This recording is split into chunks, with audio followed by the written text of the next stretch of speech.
Welcome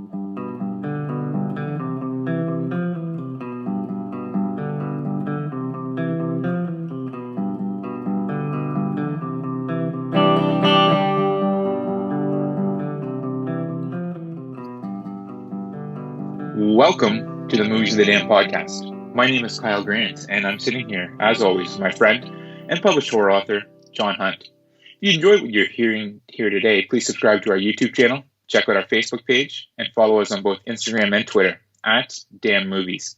Email us any questions, comments, and suggestions to moviesofthedamned@gmail.com.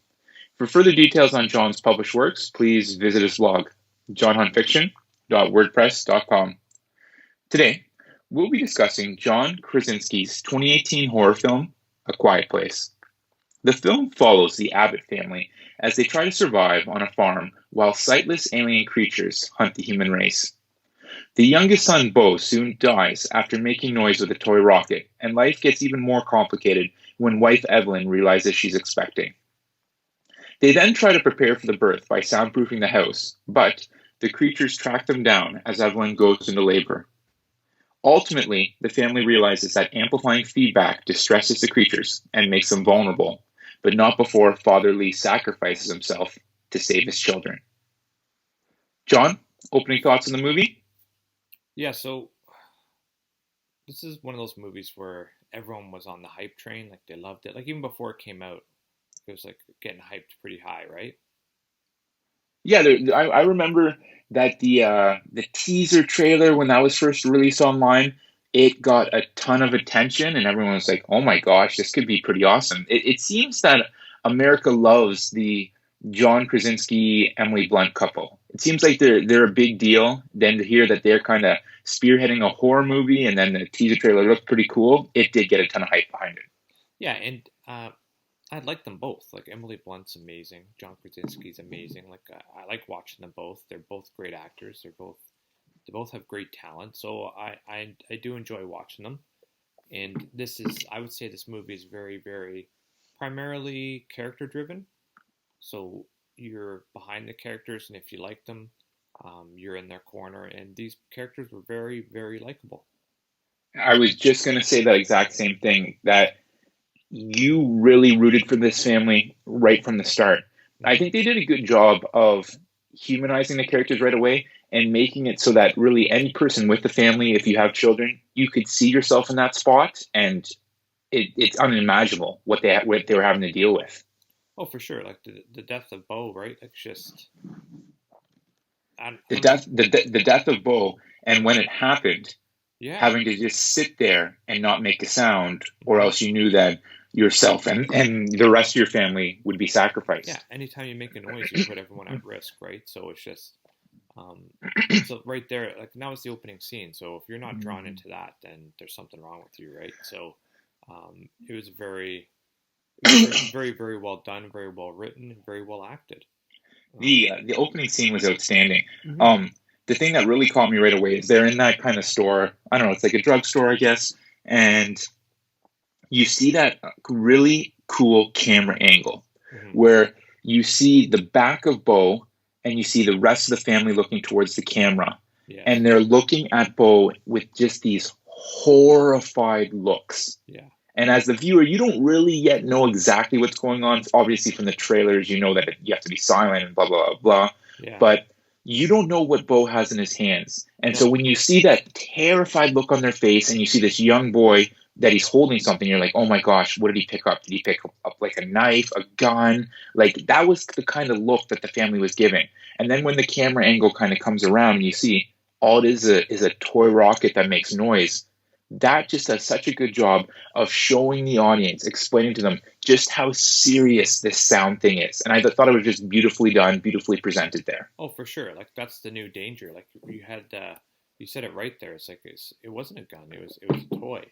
But that is the new danger. Like something that used to be so innocuous, like just a regular thing. Like kids make noise, toys make noise, and that's just normal, right? So, but now that that's the thing that just the look they were giving them, though, John. Like if you gave one of your kids a look like that, like they would have had something like a weapon in their hand. You're like, whoa, just put it down. You're okay. Like, you know what I mean? So I just thought that was so cool, so well done. Yeah. So how many times have you seen this movie? This was only the second time I saw it. Yeah, same I for me. saw it in theaters. I really liked it, but like there's so much content out there that I don't find myself going back and rewatching things very much. So, um, to let everyone know out there, we kind of when you and I were kind of discussing, hey, what movie we're doing next? I'm like, oh well, like A Quiet Place 2 is coming out shortly. Like, let's do the first one. And you're like, deal, I'm in. But Yeah. then obviously with this COVID-19 thing, as we know, everything got delayed. But we thought, you know what, let's still watch this one anyways. Yeah, we'll do it. Well, it's on Netflix, right? So why the hell not? Right? So Yeah, exactly. But this is only the second time I've seen it. Well, same for you? yeah, same for me. And I saw it in the theaters as well. And I was also equally impressed. But, I am a nitpicky guy, so there's some obviously issues that I found with it that um, I don't know if anyone, probably you and I can argue about. Probably, I would think. Well, I really like this movie. I really didn't have too many issues with like the movie itself, except for maybe like one overarching problem. But it sounds like you might have some more issues than me. What's the overarching problem? Um, just the fact that this family was perfectly set up to survive. And to me, unless you're living on a farm that you know how to keep with a deaf member of your family, so you already know how to sign language, with another member of the family who's in the medical field, you're probably not surviving. So you see what I mean? How they were like the ultimately perfectly set up, or else this wouldn't have worked. Well, that's one of the things I said. I noted that I had a problem with is that it's very convenient um, that the one daughter was deaf and they already knew sign language because a Yeah, huge yeah, problem in because this. you have to communicate, right? Yeah, so that'd be the major problem in this apocalyptic setting would be not being able to communicate. But now they already knew that. They already knew beforehand how to do that. So, um, not to say like, but it's just this movie is from that standpoint is following a hypothetical family, right? So it's not like I didn't have too much of a problem with that because it's something that could be right that Oh, could exist. I'm sure there is a family out there where dad's a farmer, mom's a doctor or a nurse, and one of their children are deaf. But I just don't think it represents a significant portion of the population. Oh, it's It's like definitely exceptionally niche. And so for sure. again, I think the word that you brought up is perfect. It was exceptionally convenient. Yes. But you know what? I just thought about that after. It didn't ruin my experience during the movie. It's just one of those things that popped in my head after seeing it. I'm like, oh, they were pretty as like well prepared as you could be for an alien invasion by animals that couldn't see or creatures that couldn't see. Sorry. That hunt by sound or whatever. Yeah, Yeah, for sure. exactly. So for me, so I looked at it and I'm like, so making notes, I was like, the main struggle for this family, right, is surviving through this unique apocalypse, and it is a unique one for sure. At the very beginning, you're drawn in by the death of that child we were just discussing, and Oh, then the incredible opening scene, for and sure, like to build off of what I said earlier, like just before Bo dies, when Krasinski kind of puts his bag down and starts sprinting towards them, like very well done, very well written. oh for sure, and then you're fed info about the apocalypse through newspaper clippings on the wall and notes on the wall that the dad has made and all that type of stuff. I I also love thought that. That was such a good way to explain to the audience what's going on without the characters having to talk because they really couldn't. I know it's very simple, right? It's a very simple thing. We talked about it before, how to convey information in a simple way, and they nailed it in this one for sure, for sure. But they did that throughout. Like the Yeah, way that you find out that Emily Blunt is pregnant isn't they don't talk about it. You don't see them arguing or anything like that. You see her kind of putting up the what is it like? It's like a baby carousel, and then the yeah, camera pans mobile. down, and you see that she's getting a bit of a pregnant belly. It's the mobile, right? She had put the Yeah, mobile.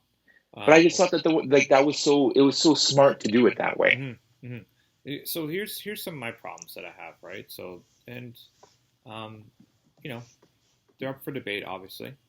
Um, so the opening scene, they lose a child, very traumatic, right? Obviously, parents losing a child is always traumatic, and Yeah, having one snatched in front of you like that, like I can't even imagine, right? So very traumatic. And then you see later on it says 473 days in, right? That's what it yeah. says on the screen. You know sound puts you and your family at risk. You know this. This is a fact. Yeah. Yep. What the hell are you doing getting pregnant? They know how. It's very simple to not get pregnant. It's like the simplest thing. Yeah. Like, I'm just saying. Like for me, if that were I that were get me, it. if I that were get what me, you're saying. You're like, I don't would. have sex with your wife, Yeah, and I get that. But I like, love my wife, there, and that would be really tough. But I also have other children to look after. human weakness, though, buddy. Yeah, That's all I can say to that. Human weakness that's is what I'm that, saying. like, Like I don't. These people don't seem to have that human weakness, though. Only but because of the they're way. humans. Of course, they have human weakness. Okay, settle down. This is what I mean, though, right? Like look at all the preparedness that they did throughout this. They're Yeah. throwing the sand down. They have all the traps laid. Like these are smart people. They know consequences of actions. They know potentially what could happen. They saw what did happen to one of their children. Yeah. Yeah. Yeah. So I just, for me, like, yeah, for sure they have human weakness because they're human weakness. But the characters, the way they're developed, I don't see them having that weakness. I see them being smarter than that. And the fact that you did see them at, like, there was a drugstore that they could go to. Absolutely, They man. could pick up some form of birth control, right? Yeah, condoms, whatever, Yeah, whatever, exactly. right? So I had a real, like, what are you doing getting pregnant? That's crazy, crazy. Well, all I can say, it didn't seem like they were something that they planned. The moment struck, moment of I know, but you of can. human It's weakness. very But easy not I to get get your pregnant. point. I get your point. And then, so they have all this stuff that's around them, right? So they have these waterfalls that are very noisy, right? And dad takes son out there, and I don't know why. Did they address why he only takes the son and not the daughter? I I think they didn't address it directly, but I think you can speculate and you can take inferences from it. So it's like the whole, like, gender roles. It's like a man's job to go and do the hunting, and the female stays back and kind of does other tasks like that. Um, I I don't think know. there was also too that I think he did, even though he said he didn't, he did hold some resentment towards his daughter a little bit. So they obviously use that portion just to address that issue, that dynamic, right? That character dynamic between him and his daughter, like the son Yeah. asking, you don't, did you blame her? No, then you should tell her type thing. So they obviously used it for that. But prior to going there, the daughter said she would go with them, and I'm like, well, why not? I think another thing too is he was trying to train his son for the world. He knew that he wasn't going to be there always, and his daughter was seemed confident to go, whereas his son needed to be as well. Yeah, I guess that makes sense, but you could still bring her with. Yeah, like the three of them could have gone. Yeah, Okay, yeah, I can get behind that. that's all I mean. But that's so. Anyways, that was a side tangent. So my point is that they had this waterfalls, and they could have conversations. They could scream and yell. They were very very muffled, right? Yep, They had all the supplies in town. Um, this is supposed to be a contemporary movie, right? Like it wasn't a long time ago type thing. I believe it's set in present day. Yeah. So present day stuff. They had all the supplies in town. You could easily build what you need to build there, and then transport it to the house and install it. No. Yeah, Oh, absolutely. how are you going to transport this stuff? The same way that you do it in pieces. Same way Oh, they buddy, take that would everything. take forever. Like carry like one board a What day else do type of they thing. have? What else do they have but time? Yeah, I guess they could do something like that. Maybe they don't have building experience, so, but like I do get your point. Like, why don't you try and move closer to the waterfall or whatever? But I guess Well, that's tough. not even move. I don't mean move closer to the waterfall. So you get the supplies from town, right? You get this whatever you need to do to soundproof. You know where Oh, you to soundproof. Sorry, I thought you Yeah. meant that you wanted them to build near the waterfall or No, no, something. no, no, no, not at all. That doesn't make sense. Because they have a home that's ready to go, and they're just trying to soundproof an area of their home. And Yeah. you only need a small portion, because then you could, when you venture out to get food, you could do that differently, but you could all be in the one area, right? So No, yeah, yeah. so they could build what they need by the waterfall, because they're going to make noise building crap, and then transport it piecemeal to the house and install it. And you know when you can, Oh, okay, I and you got you know, now. and you know when you can install it when weather happens, because these guys are obviously when a big rainstorm comes, are they going to be able to feel the vibrations of your feet or do whatever? Or big wind? No, because they're Yeah, very I guess you're hoping for like lightning storms all the time. well, not all the time. You wouldn't need it all the time. Yeah, yeah, You would only if you had it all uh, built and ready to go, and you brought it piecemeal to your house. You just need to wait for that one storm, and you can put it all up. It wouldn't take long at all. oh, in order to like better soundproof it. Absolutely, absolutely. And then here's another point. So this has been going on for over a year and a bit, right? And Yeah, yeah. and so the world is working on this because the world is like under attack by these aliens, right? Well, it seemed like most people were dead. Either way, there's a point where they showed up, which I think is what Quiet Place 2 is going to be about when they show up. There's a point when they show up and people are trying to figure out how to survive. And you want to know how we know that? The newspaper clippings on the wall. They hunt by sound, so everyone knows this, right? Yeah, yeah. Everyone knows that they hunt by sound. And it took them to the end of the movie to know that sound is their weakness. No. Oh, to realizing that like amplifying the feedback. Dude, it's sound. It's like so if you're in the army or whatever, right? Um, Humans hunt by sight. So you know what we have? We have flash stuns. We have flash grenades. We use lights and do all like, you know what I mean? Like it's one of those. If what you hunt by, you turn against, and we're humans, we would have figured that out. I have a hard time believing that it took well over a year for us to figure out. Hey, if they hunt by sound, maybe we should ignore that portion and not try to defeat them with sound. That's weird. I don't agree with Yeah. that at all. No, and I get what you're saying. I guess just from my standpoint, it's like if I knew something couldn't see me but could only hear me, I'm like throwing sound off the table and I'm like being as quiet as I can. Absolutely, but they didn't do that, did they? Because they set up traps throughout the farm. They used sound traps throughout the farm, right, to distract them. So they Yeah, already yeah, yeah. they To already like throw they, them off they their scent. yeah they were already using sound as a way to distract and lure. So I don't see why they would have missed that extra step.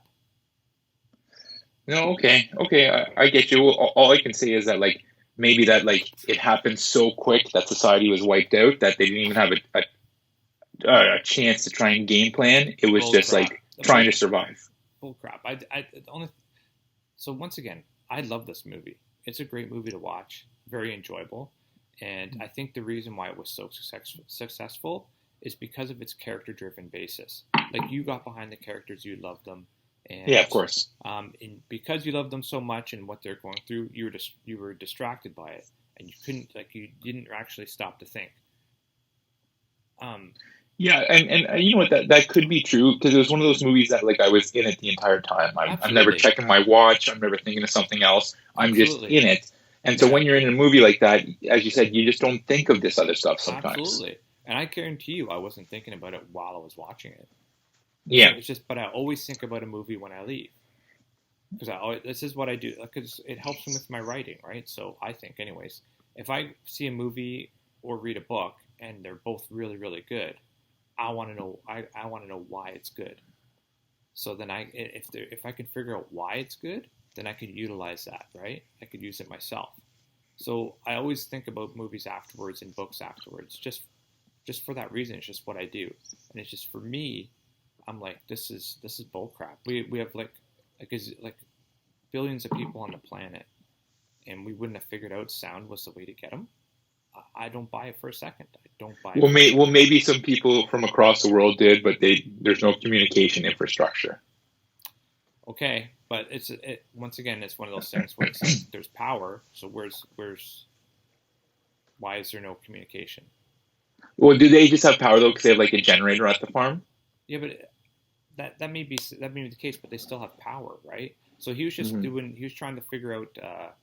He was using shortwave radio, trying to connect with other people, right? Trying to figure out if there's other people out there. Yeah. So and that's Oh, not and so this brings up another point in my mind.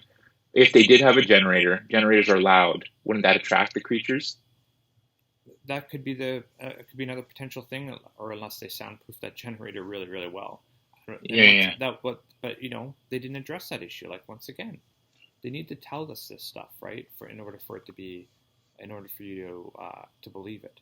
So I need to be told that stuff, like why didn't the generator make the noise that would attract them?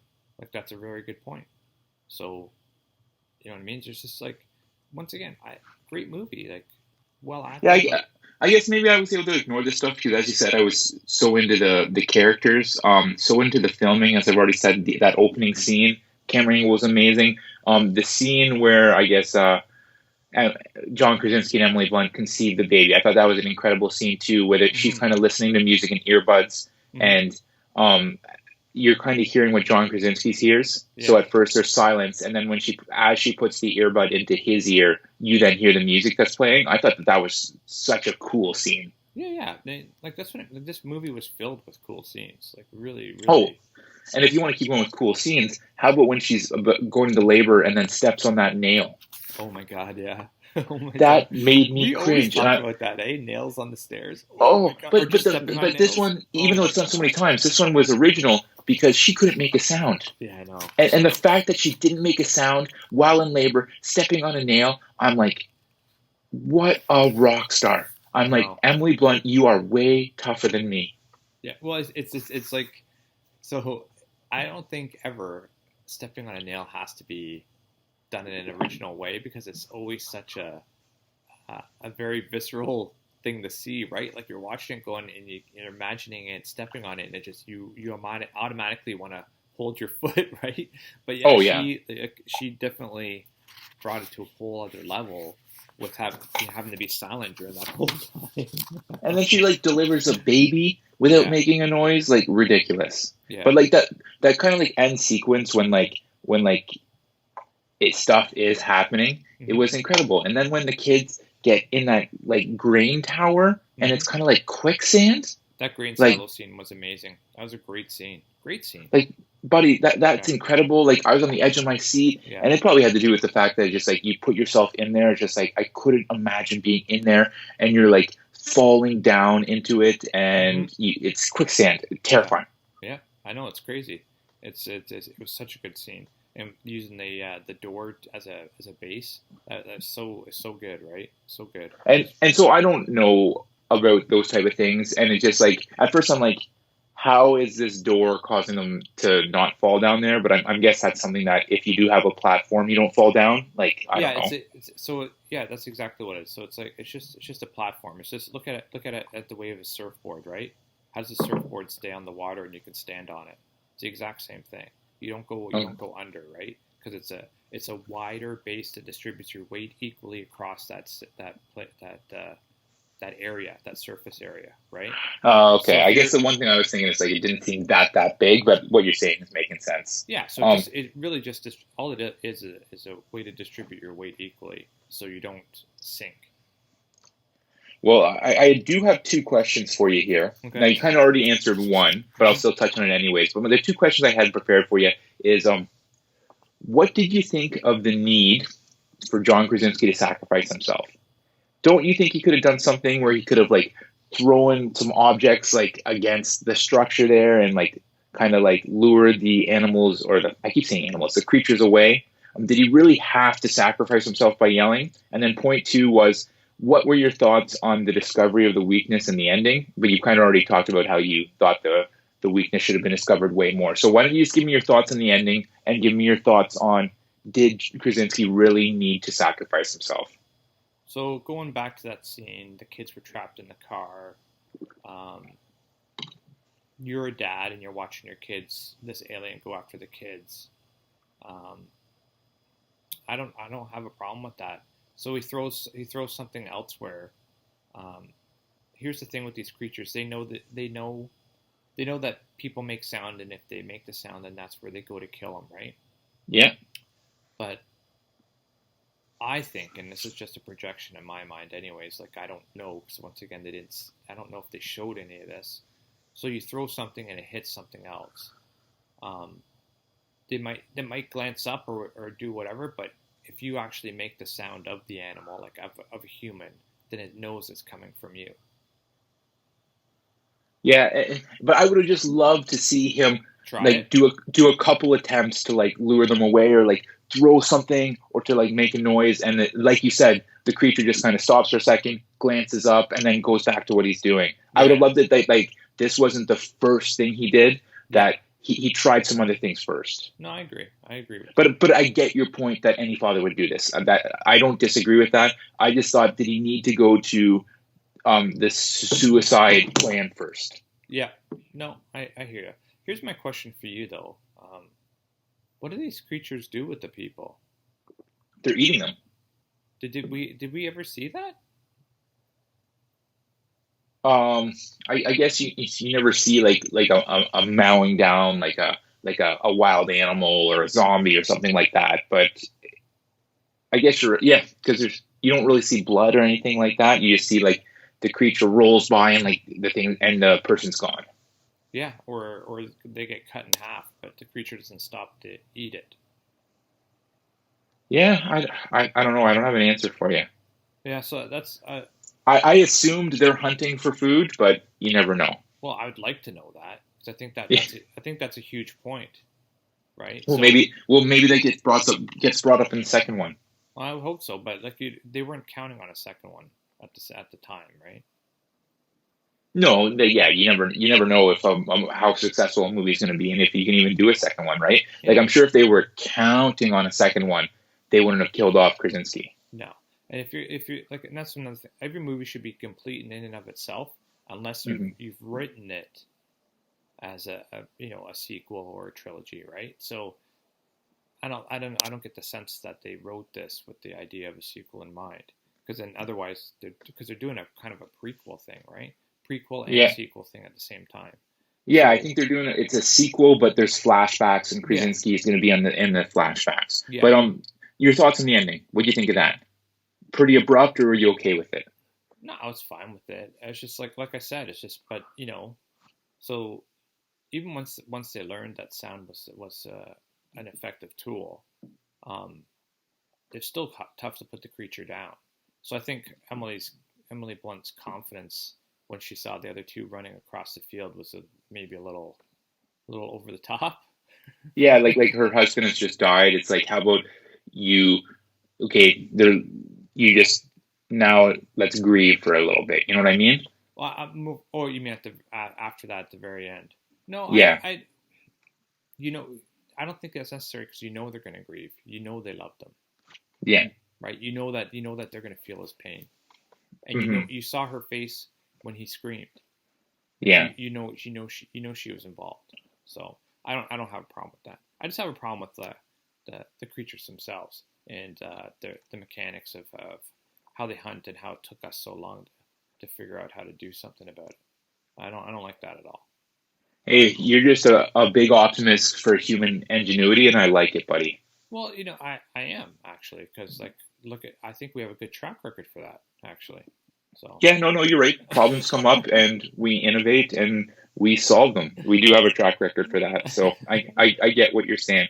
One thing I wanted to bring up when I was doing my research on this movie hmm is a cool thing that they did is they brought in an American Sign Language kind of like mentor hmm to kind of teach the actors and then to also monitor the filming to make sure that everything lined up, right? oh Like the worst thing that for this movie would be if the characters were doing signs that weren't accurate to the for subtitles, if you know sure what I'm saying. yeah for sure But one thing they tried to do, and obviously I didn't pick up on this, you might have, is that they changed the way each character signed based on the character's personality traits.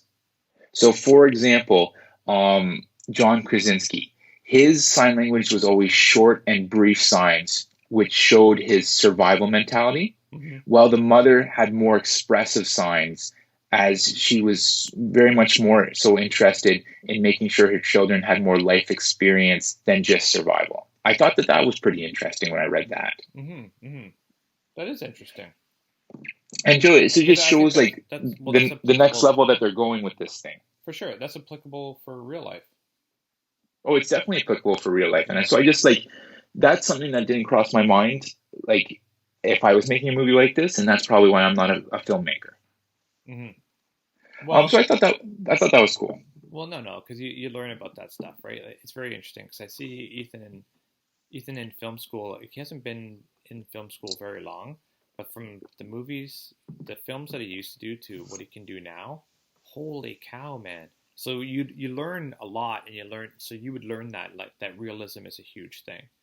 And because not just like people regularly, they don't talk all the same way. People Yeah, have different education levels. People speak differently, so people would sign differently. And I guess it's just my ignorance. I didn't pick up on that, so I just thought that was a really cool tidbit. well, I bet you someone brought that detail to their attention, right? And they're like, "Oh my God, you're right." You know what I mean? Like, Yeah. there's if you have a group of people, you get a group of very interested or very um, enthusiastic people in a room on a topic, you're gonna have some amazing ideas. And And so that is an amazing idea. for sure. One thing that I found about the background. So this screenplay was first written in January 2016 by Scott Beck and Brian Woods. We just recently did their follow-up movie, Haunt. Okay, yeah. And so they wrote the screenplay while they were in college, and they were kind of inspired a little bit after kind of watching numerous silent films. Okay. And so Krasinski got his hands on the script in July 2016, so just kind of a few months after they wrote it, really appealed him, really appealed to him. And by March 2017, Paramount had bought it and hired Krasinski to both direct and rewrite portions of the script. Oh, cool.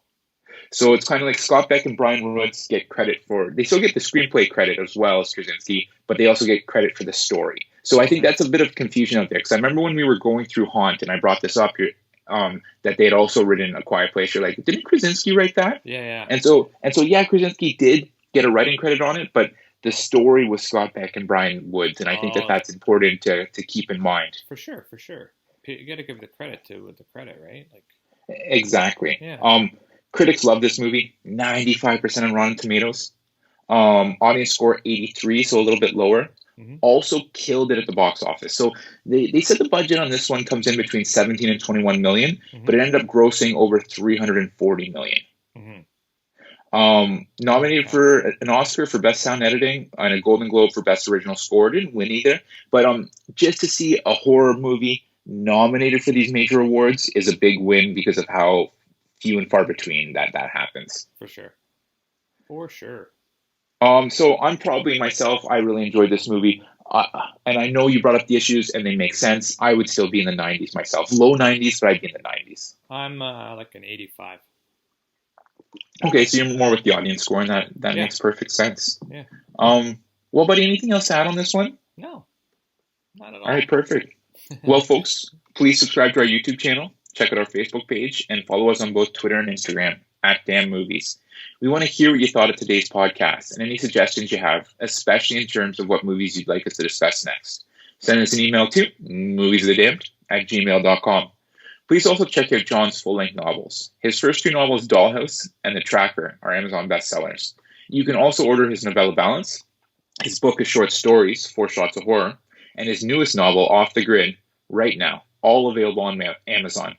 For further details on John's other published works, please visit his blog, johnhuntfiction.wordpress.com. Thanks for listening, and we'll see you next time. Hey everyone, thanks for listening. Have a great week. Stay safe. Be kind to everyone.